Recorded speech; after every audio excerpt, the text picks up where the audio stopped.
Lesson 14.6 is area of quadrilaterals. Find the area of the rectangle CDEF. Round your answer to the nearest tenth if necessary. So let's go ahead and write that the area of a rectangle is just length times width. So you're going to take 7.8 times 18.2.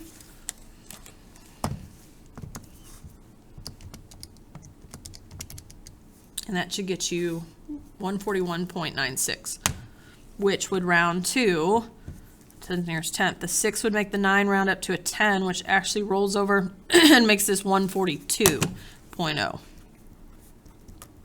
You don't have to put the 0.0, but, and that would be squared inches, because we're literally figuring out how many squares are in this shape.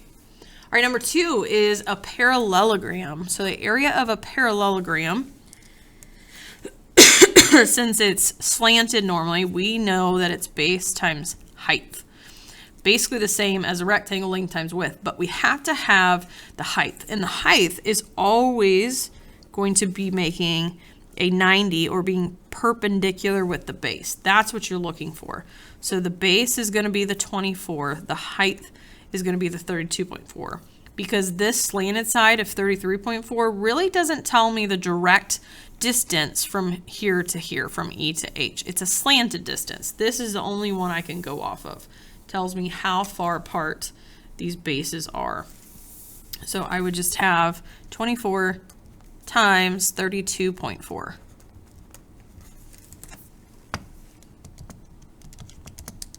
Which is 777.6. That'd be squared inches again.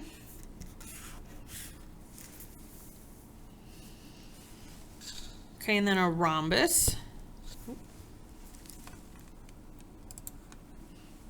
is a formula you've probably never seen before. The area of a rhombus is 1/2 times diagonal 1 times diagonal 2. So you're multiplying all these things together, and I want to show you why. If I were to draw, well, that's not very good, but I'm trying to draw a rectangle around the shape.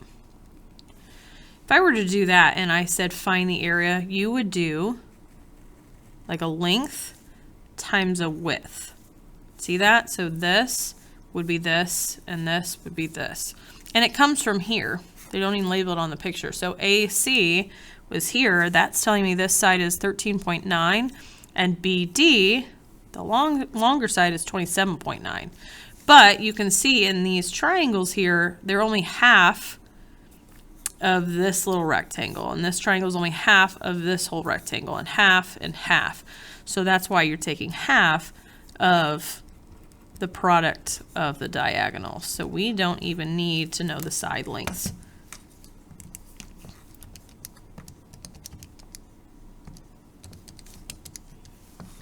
And that gets 193.9 squared inches. All right, and last one, a trapezoid. Area of a trapezoid is 1/2 times the sum of the bases times the height.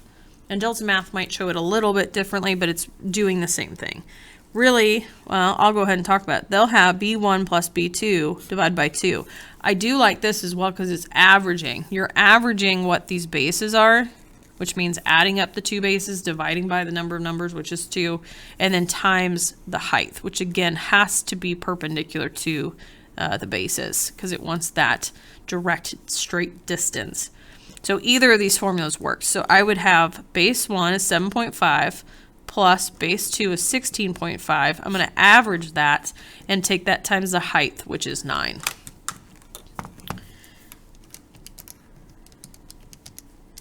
So hit enter, divided by 2 obviously is 12 times 9 is 108.